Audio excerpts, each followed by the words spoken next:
But a 1-year-old infant, a helpless infant, tossing out of a moving vehicle, and then the child's face is injured? What's his bond? $15,000. It's $100,000. It is changed based upon the circumstances to $100,000. Okay. In 24 CR 2161, you were Brandon Lafleur? Yes, yeah. See, you were here before.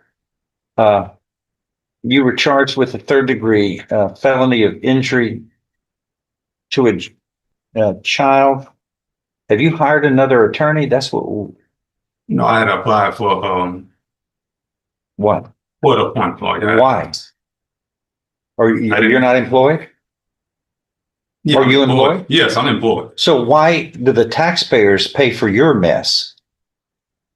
That's not right. I'm a taxpayer. I don't think much of that. You've been charged with a crime, just like anybody who has a mess. You're a grown-up. You got to fix it. I understand that. Not let 250,000 people pay for your mess. I understand that. It's not on my watch. That's not going to happen. Where do you work? At M&P. Okay, and how much do you make an hour? 1950. Uh-huh. Yeah, that's 20 grand. That's 50 grand in a year. Well, Your Honor, I hired a lawyer, but I couldn't keep up with his pay. Well, there are other lawyers out there who can work with you. You go out and hire. We were here before, looks like on June 11th. What is the defendant's bond, please, on this? Brandon Lafleur? The state know? $15,000. I'm looking at this probable cause affidavit, and this is about one of the most disturbing things I've seen in my career. Okay, you're charged with the third-degree felony of injury to a child, and it alleges that you intentionally and knowingly caused bodily injury to a child younger than 15 by shoving and pushing the child out of a moving automobile. So I go to the probable cause affidavit, and I don't think I've ever seen such a thing in my career. But you do this long enough and everything comes around, and I've handled about as many cases as any lawyer and judge my age, but I've never seen such a thing. So you're driving a vehicle, and apparently, Allegedly, they're saying I was driving. did you interrupt me just then? No. Let me speak and you'll have a chance. I'm going to read what the probable cause affidavit that's filed in this record by the police that investigated. So apparently you had a paramour girlfriend who had a child. I'm sorry, her granddaughter was in the car with you. While in the vehicle, you and the lady began to argue. It is alleged that you struck her in the face, causing pain and injury. You struck a lady. Who does that? That's so ungentlemanly. But you need to pick on people other than girls. Then that caused her to fall out of the vehicle, leaving the 1-year-old child in the passenger seat. Then, according to the lady who was thrown out of the car, you tossed the 1-year-old out of the car while you were driving the vehicle, causing the 1-year-old child to injure the child's face. Are you kidding me? You shoved a 1-year-old infant out of a moving car?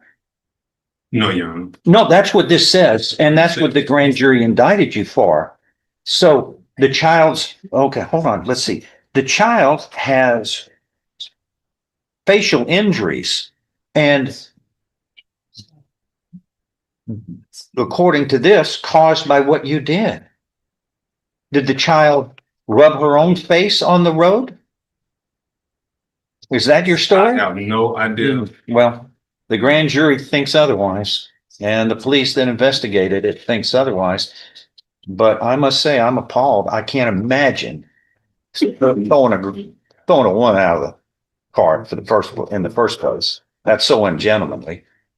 But a 1-year-old infant, a helpless infant, tossing out of a moving vehicle, and then the child's face is injured? What's his bond? $15,000. It's $100,000. It is changed based upon the circumstances to $100,000.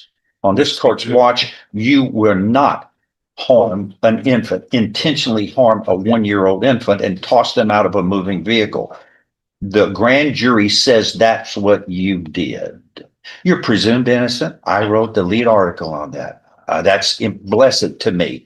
But the grand jury says probable cause exists for that you did this. And based upon probable cause, that's how a case moved forward. Bonds are based on the charging instrument, probable cause, and criminal history. This is one of the most disturbing probable cause affidavits I have read in my career. And I'm going to treat you like I would treat anybody in the same circumstance. Somebody charged with throwing a 1-year-old out of a moving car and causing face injuries is going to be held strictly accountable on my watch. So your bond is $100,000. But the Plus- affidavit is not true. The affidavit is not true. So now you're saying the police committed perjury. Well, we can prove that. That can all be provable later. But right now, we're going to trust what the police officers stated under oath and what the witnesses stated. You'll be taken into custody. If you post your bond, you must be at home. I don't want you driving people around in your car. You're dangerous, especially to 1-year-olds.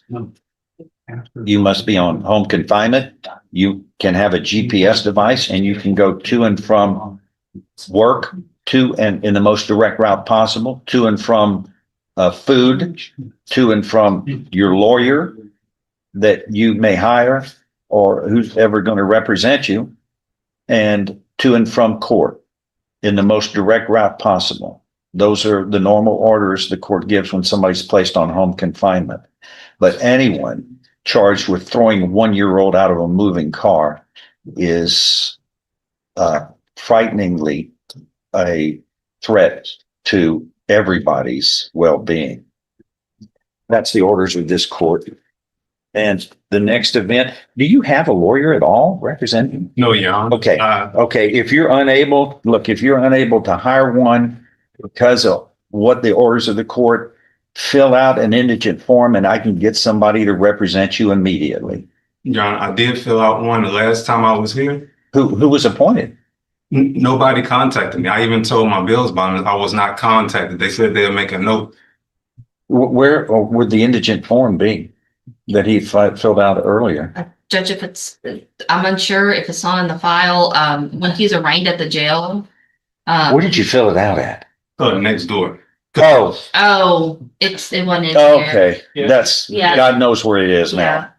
Judge, You fill out another one right now, before you leave, before we take you out, fill out, then I'll get somebody He has a appointed. misdemeanor case with him. Sir? He has a misdemeanor case. yeah, so it was That's where I'm probably in the, Oh, he has a misdemeanor case? it was probably in misdemeanor court that he And did that. John Yeah. West, would you be so kind to talk to him before we leave? I'm gonna assume he's going to be allowed indigency under these circumstances, but here's the file to look at. And Mr. West is a very good attorney and he is one of our indigent defense lawyers, a public defender. So I want him to talk to you before we leave, sir. And I'm going to reset this for an announcement in 4 weeks. John, if there's any other appearances you feel like he needs to make sooner, let me know. But this court can't ignore the extraordinary, extreme serious circumstances concerning what the court has in its file in the probable cause affidavit, which is what it relies on. That is all. You're taken into custody. And And well, hold on. I have, will I be able to, you say you're taking me into custody? yes, you're in custody until you can post the $100,000 bond. You just can't write a check for it here.